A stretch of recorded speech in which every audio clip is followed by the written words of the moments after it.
Yeah, we had screwed the furniture, so we had to back off all of those screws and slide books and papers and everything under, retighten them. So it was like 6 in the morning we got done. So, and since then, I've ran into somebody at Walmart. It was the same day that Sandy, I saw her at the prescription counter, and these girls were assembling their first furniture for their apartment. Let me give you a tip. Do you have shag carpet in your place? And they go, yeah. And I go, put some cardboard underneath there. And I told them the story, and their grandma that was with them, they were laughing. And so then the other time I want to tell you about, Sandy and I had our own holiday. Just like on Seinfeld, they had Festivus. Sandy and I had Torpedo Day. August 1st, every year, is Colorado Day, the anniversary of when Colorado became a state. Sandy and I, it was August 1st, 1984. We were on our way to Denver for a state advisory committee meeting. We were both on the state board appointed by Governor Lamb. And we were on our way to Fort Collins for a meeting. So whenever we were in the car, we never played music because there was never enough airtime for us to get all of our speaking out. And so we didn't have the radio on, and we're hitting Denver. We're in probably about Lincoln Broadway area, and all of a sudden the traffic's slowing down, and we start seeing Army helicopters coming in from Fort Carson. And it's like, what in the world? And the traffic's getting ready to stop, and then we see Army vehicles going in the median through the traffic jam to get around. We get up to almost Spear, and I see they're pulling everybody off the interstate. There was nobody allowed to go through on the interstate. I said, what in the world? I said, Sandy, turn on that radio. Find out what the heck is going on here. So I said, find a Denver station, see what they say. So she's listening, I'm trying to maneuver through the traffic, and she goes, they said torpedoes in the mousetrap. And I'm looking at her, I go, we're landlocked state. There cannot be torpedoes in Denver, Colorado. And she goes, well, what's the mousetrap? I said, and you've lived in this state how long? You don't know what the mousetrap is? And so I explained the intersection. And she says, yeah, they're pulling everybody off of all highways into Denver. And she says, they said to me, I said, did not give me that damn dial. And I'm getting seething and mad, and she's just going, well, that way. And I go, well, damn, they said torpedoes are in the mousetrap. Well, I told you so. So I said, okay, we get off, and she goes, well, how are we going to get up to Fort Collins? I go, we're going to go down Spear, we're going to take a side street, and we went out past Federal and somewhere else, and then I said, we're going to go up to like 1020th Street, and then we're going to get back on the highway. So we get back on the highway just before Johnson's Corners. We stop because Sam's like, now I gotta pee, and I want a cup of coffee, and I'm like, oh God, we're not late enough for the meeting. So we pull over into an old IHOP at Johnson Corners. She's got to put 34 sugars and 15 creams and do this stuff and change sticks and and I'm like, get in the truck. Let's get out of here. So we get back on the highway, and this was at the time when they were rebuilding I-25 all the way to the Wyoming border.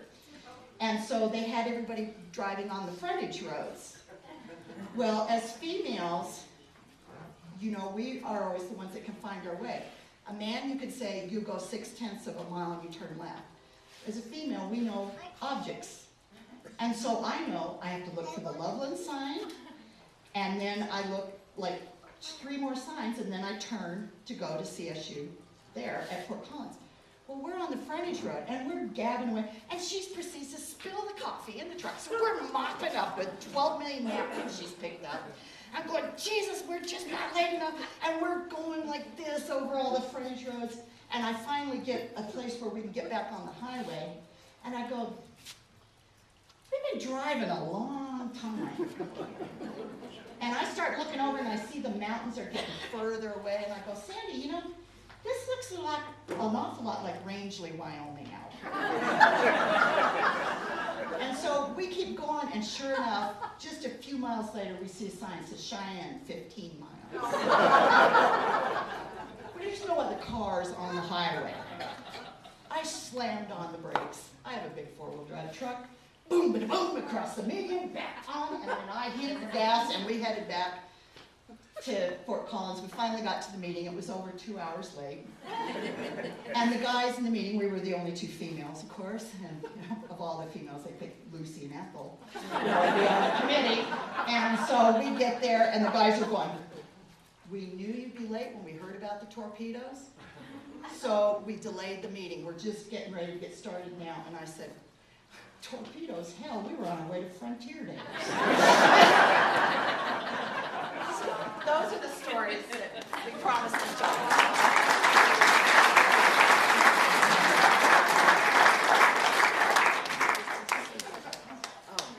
Wouldn't you have liked to have been on that trip? Join me in the 23rd Psalm. The Lord is my shepherd, I shall not want. He maketh me to lie down in green pastures. He leadeth me beside the still waters. He restoreth my soul. For his name's sake.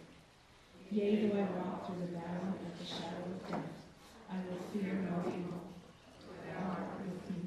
Thy rod and thy staff, they comfort me. Thou preparest a table before me in the presence of mine enemies. Thou anointest mine head with oil. My cup runneth over.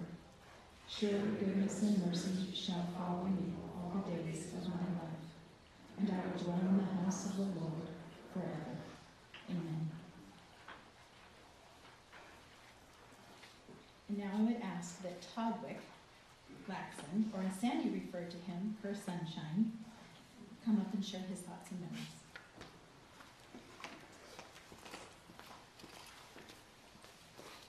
Well, clearly we know that Mom didn't have anything to do with this today because we were early. We started.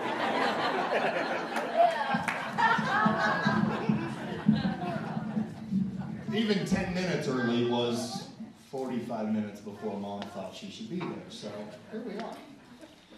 As a matter of fact, when Dad told me that he found a space at Hillside Gardens and we were going to be able to have time to honor Mom, and then he said 9 o'clock in the morning, and I went, 9 o'clock comes once a day to Mom. It wasn't the first one. It was usually the second one. So I knew she really, obviously was going to be here, but she had nothing to do with the planning of all of this. Well, I take that back. As a matter of fact, 9 o'clock did come twice a day when Disney World was attached to it. So yeah, those words were attached. 9 o'clock was 2 hours late, as a matter of fact. We were in the park and we were rolling. As we were developing our plan, hi buddy. You'll sing later, I'm sure. You can stay with me though, that's okay. As we were developing our plan to celebrate Mom's life, we decided that it would be unique for everybody to gather before and share feelings and stories, and I heard some fantastic stories, and thought that would be a great way to at least kind of start some really great energy and have that energy kind of flow through the rest of our time together today. And I hope you feel that way. I hope that was kind of new and different. I know what Mom meant to me, and I know the memories and laughs that you've shared with her or shared about her are the reason you're here honoring her today. Some of you are here because the rest of us, those of us that are left behind, please know that your love and your thoughts are appreciated and really needed sometimes. Come here. Ice. We're getting ice out of the mug. It was humbling and hard, but very gratifying to walk through the group today and hear the kind words and stories you have all shared about Mom. Each and every memory is unique and special to those who hold those memories, and it's truly humbling to hear what Mom meant to other people. I heard a lot of people say that Mom was somebody that saw the best in everyone. She brought out the best in those around her. In her classroom, perfection was implied, but it was never really demanded. Mom let her students demand higher expectations of themselves, and she taught them to work hard for results that they deserved. Mom expected a high level of achievement from herself, which is shown by the artwork that's here, the pottery that's around. Oh my goodness. But Mom expected a high level of herself, and the trick was she expected the same results from those around her without drawing any attention to the method of how she got you there. It just happened. It's what she'd call magic.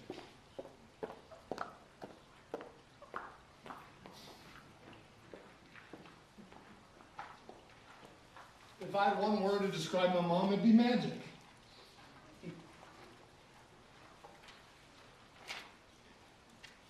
The definition of magic is a special, mysterious, or inexplicable quality or talent. That's Mom. Mom was magic.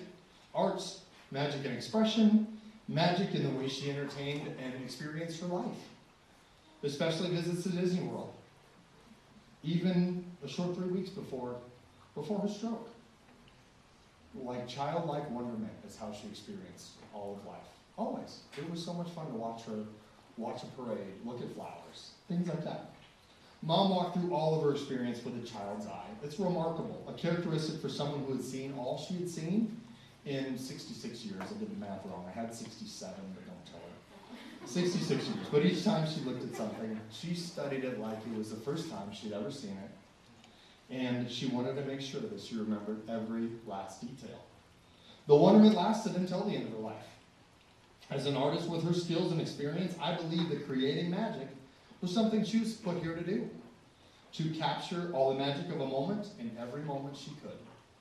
Of course, there were things that were not magical in Mom's life, don't get me wrong. Referees come to mind. Not magical. Not magical. If referees were calling a bad game against her beloved Broncos or Avalanche or Nuggets or Buffs or Tigers, they were not magic. There was no magic to be found there. They were, in fact, bozos. In the last couple of years, Mom developed a passion for basketball, really specifically Denver Nuggets basketball. Now, I gotta tell you, this is a woman who probably attended maybe one or two of my basketball games my entire playing career, because she claimed that the squeaky shoes gave her a headache. No, Todd, I'm not going. It's the squeaky shoes. I can't handle the squeaky shoes. So I recall at one point, mid-season, a couple of years ago, Nuggets game, I get a phone call, and it's halftime. Luckily, she knows to call at halftime, because I'm not answering the phone if it's not halftime. And she goes, "Now, Todd, explain to me what a pick and roll in basketball is." Like she needed to qualify with basketball for me. And well, that was magic to me. And I thought for a second, and I said, "Who is this on the phone, and what have you done with my mother?" She just laughed and she changed the subject, kind of. She said, "Oh, but I love that Chauncey Billups. Why doesn't he have the ball more? Why doesn't he get the ball?" Mom, you have a lot to learn. But that was Mom's new magic. That was the discovery, that she took something that she never knew that she would love. But man, once she found it, she was all in. 2 feet, both hands, all the way. And it was fun to finally watch her think about basketball that way. Mom had a great many things she loved, including David Letterman. So in honor of Mom's Letterman love, I present you with my top 10 list of Mom's favorite stuff. Here it goes. Top 10 things Sandy lacks and cherished most. Number 10, shopping. All types, for all occasions, at any time. She would shop the legs off, Cass. God. She would shop the legs off anyone who said, "Oh yeah, Sandy, let's go shopping." They had absolutely no idea what they were in for. No It idea. almost ended our friendship many times. Number 9, ice. Mom's iced tea recipe, a glass chock full of ice. And if there's any space left in the glass, you could put some tea in there. Kakagori. Kakagori is a shaved ice treat, a tangerine kakagori. Served only in Japan and Epcot at Disney World. It's the only place you can get it. Shaved ice was the ice of choice. As a matter of fact, she even broke our ice machine in our house because of all the shaved ice that she used. At some point, well, for most of the time in the last couple of years, that silly thing would only produce shaved ice. Only shaved ice. Finally, this last spring, it decided to produce cubes again. That's kind of magic. Kind of magic. So magically we have cubes. Number 8, staying up late. Mom was the ultimate night owl. Movies, working on art, really anything at all. I have a hunch that her creative genius was most prevalent at night. Many times I'd come in from a later night out, and she'd be parked at her light table or her drawing board just working away. When I'd get up the next morning, headed into work, she'd still be there, hard at work. Good morning, Mom, I'd say. I got coffee for you.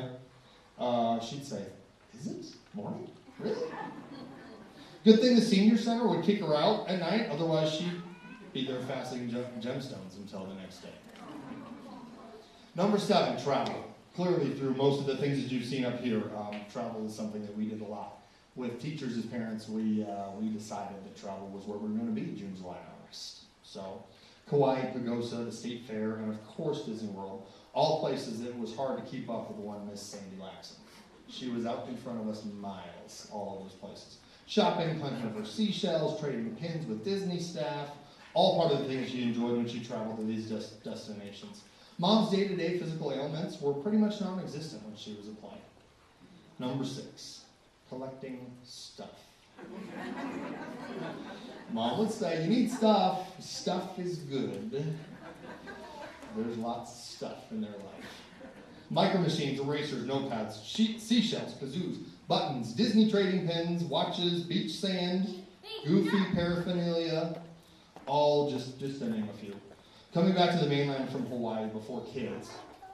Is it your turn? Okay, you can speak for a minute.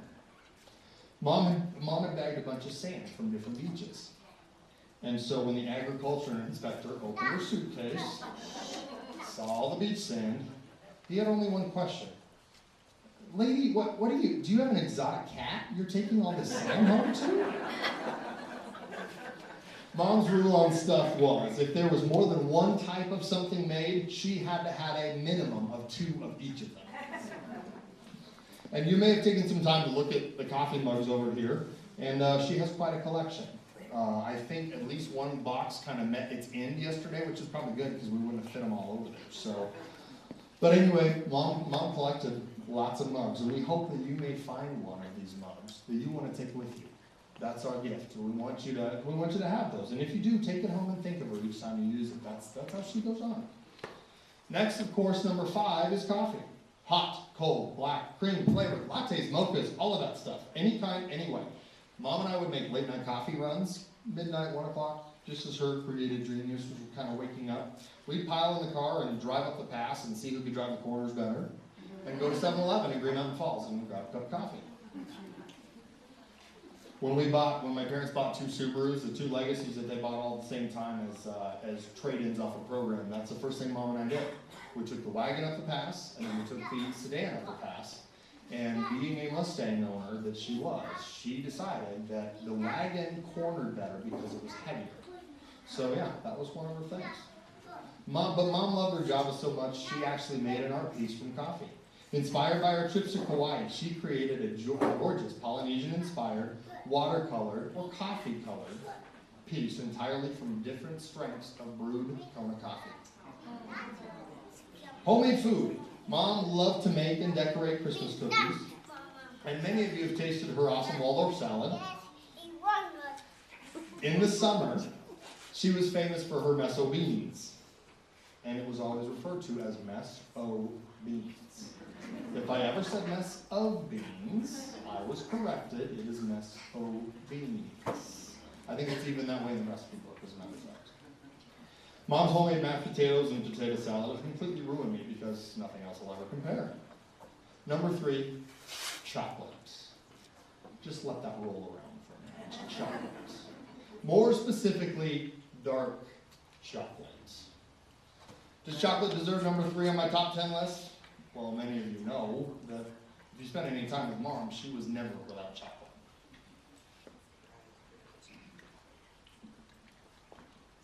Plain dark chocolate, chocolate orange, raspberries and nuts would make her day. I'm sure chocolate was absolutely her favorite food group. Number 2, her animals. In no particular order: Molokai, Shadow, Cheyenne, Blueberry, E.L. Fuzz, Blackjack, Zeus, Ellie, Akua, Tiki, Tina, Rambo, Sambo, Blueberry, Killian, Pancake, Goldie, Calypso, Tango, Bailey, Taj, Marble, Quibbling, Sage, and her close friend Linda Powell. Who else? Harley? Yep. Harley. And her close friend Linda Powell's dogs. Of course, we had Honey, we had Jet, we had Bright, we had Tacky, we had Tummy. Of course, Castle's cats. Wookie all the way down. as well as all of Mom's outdoor friends at Mom and Dad's house in Manatee, whom I consider probably the best fed wild animals around. I hope there are no Department of Wildlife folks there. Also, there are many feral cats in Hawaii that have benefited from Mom's big heart. She loved her four-legged friends, and they made a huge impact on her and our family. Her love and commitment to each of her own animals, as well as those of the animals that she loved, was unparalleled. And then number one, well, chocolate. Good vibe for this spot, and I thought long and hard about that. It really was family. Family in the entire sense of the word. All of you here today were considered to be a part of the family by Mom. What did that mean? To be a part of Mom's family, it meant that there was nothing she wouldn't do for you. In many instances, she put you first. Mom never minced words. She made sure you knew how much she appreciated you and everything that made you who you are. Of course, I have a mug holding up my stuff here. I would be remiss if I didn't thank a few people today. Thanks for all of you for coming and celebrating with us. Thanks to those of you that were part of Dad's Costa Rica email list. Didn't it feel like you were kind of living with him a little bit down there? It was a connection that they really needed, and it needed to the family and friends that they left behind. So thanks to each of you who kept in touch. I'm sure, well, I don't know, won't you maybe miss his daily rants about traffic and the way of life in a third world country? All I have to say is Pura Vida. Thank you to the staff at Villa Agria, where Mom and Dad spent the last 2 years. Moving to Costa Rica was a leap of faith, and thankfully,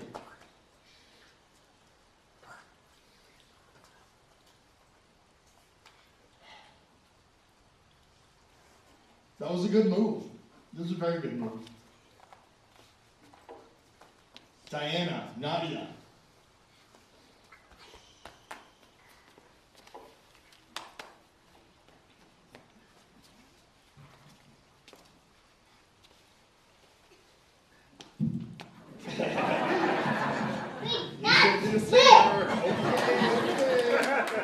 I needed that, thank you, buddy. Marjorie Emmanuel played such a huge part and from the very beginning, they treated Mom like family. They treated Grandma like family, didn't they? Hey, Ned! Hey, that's enough, my child. They filled the void that those of us couldn't go down there and sit with them. So thank you to Costa Rica. Thank you to Uncle Larry. Without you, they weren't there. They wouldn't have known. They would have had no idea how good that was going to work out. Without you, without your brotherly love and commitment. Thank you. Thank you. To Uncle Gary, to Tim, to Johnny, to Abby, Aaron, and Jesse. 3 days after Mom passed, we lost Aunt Rhoda, who is Uncle Gary's wife and my cousin's mom. Completely unimaginable that a family and two brothers would be widowed within days of one another. Traumatic as it was, we did good, guys. And I'm proud to be a Laxton for that. To Jan and Don Caesar, my mom and dad-in-law, they had to play the part of two parents, two sets of parents, and two sets of grandparents. And they jumped in with both feet, absolutely, unequivocally.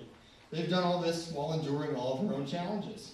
Their support and love is more than any son-in-law could hope for.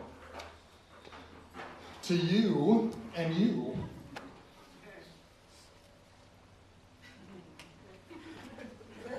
it's been a tough couple of years, and I wouldn't wish it on anybody.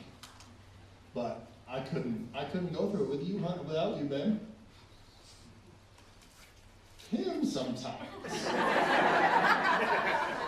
He said, knock off his I father's know, lawn. that's terrible. I couldn't have endured it without you guys. I couldn't have. And Dad, don't look at me. Do not look at me. The courage and inspiring love you showed through all of this is a love story. Your wedding vows were a promise. You kept your promise completely. Your selfishness, how about selflessness, is beyond comprehension. The quality of life Mom experienced after a horrific stroke is bearable because of your vision, your love, and your companionship. Thank you. How do you summarize 66 years?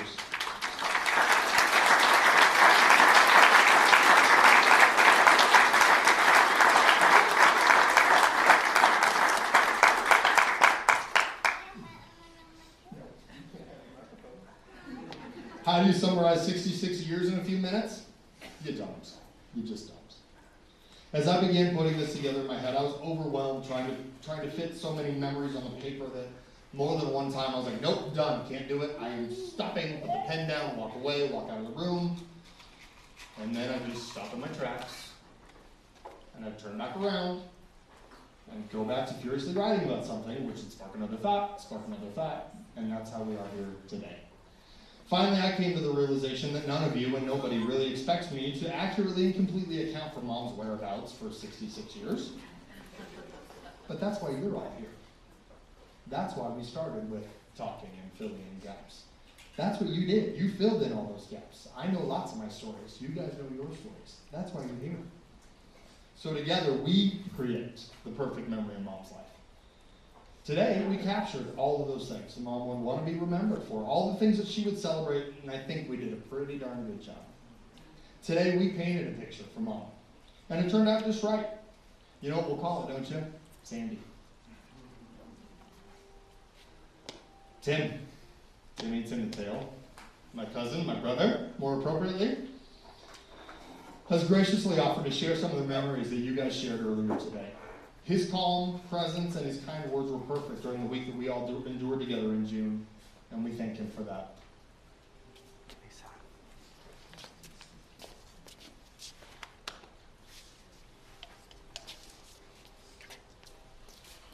I just wanted to read a couple memories about Aunt Sandy.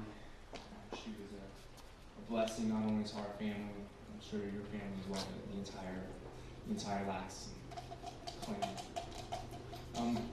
Start from the top. We are pleased, indeed, very happy to have several pieces of Sandy's work displayed in our home. Every time we touch or see these items, we will think of you, dear Sandy, always in our thoughts. Que descanse en paz, which means rest in peace. Heartfelt condolences to the entire family and friends. Sandy was instrumental in my career path. She touched me personally with a talent and humor. She will remain in my heart forever.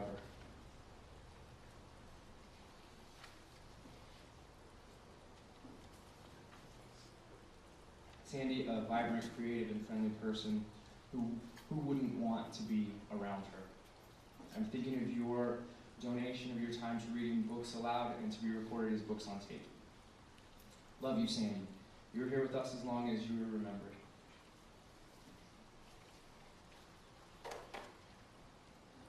Sandy, high school and beyond, laughter, never without a smile as we passed in the halls, whispers of secret long forgotten. Oh, so important when we were young and as time passed. Now you know the best secret of all. Someday, dear friend, I will see you again, and you can whisper secrets once more. I think we all can agree that we look forward to seeing Aunt Sandy again soon. Thank you.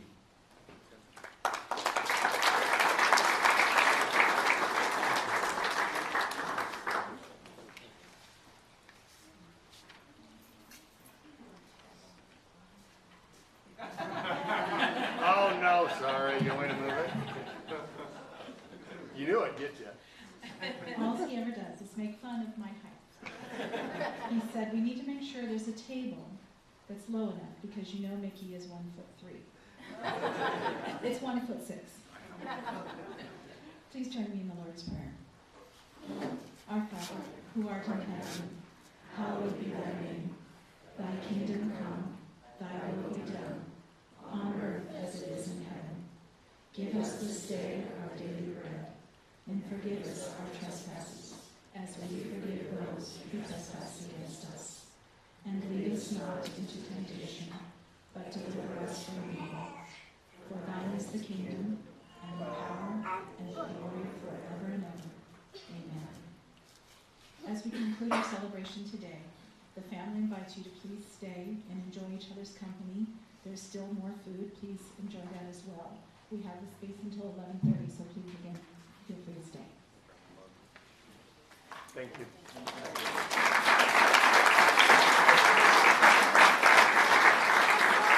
It's your turn. It's totally your turn. Talk away, go for it.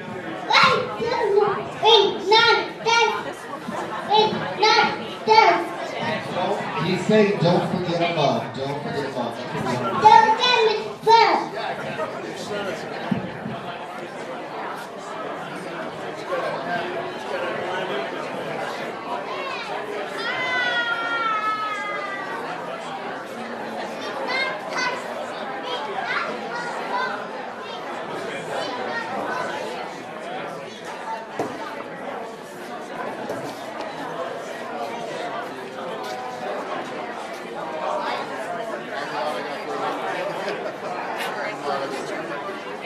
Did she make this one? Because No, it looks like it. I think so.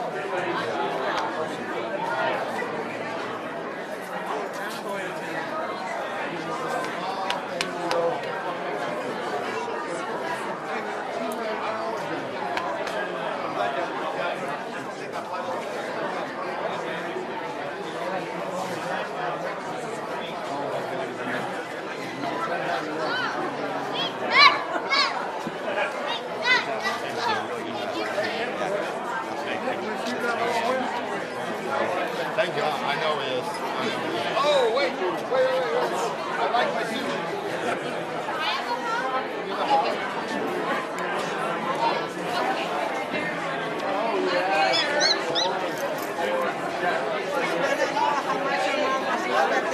Oh, thank you. My hands are wet from that monster. Thank you. Thank you very much. She really was. She was always happy. Oh, thank you. I'm so glad you guys are here. I'm so glad you guys are here. Your mom and No, we're good. Your mom and I used to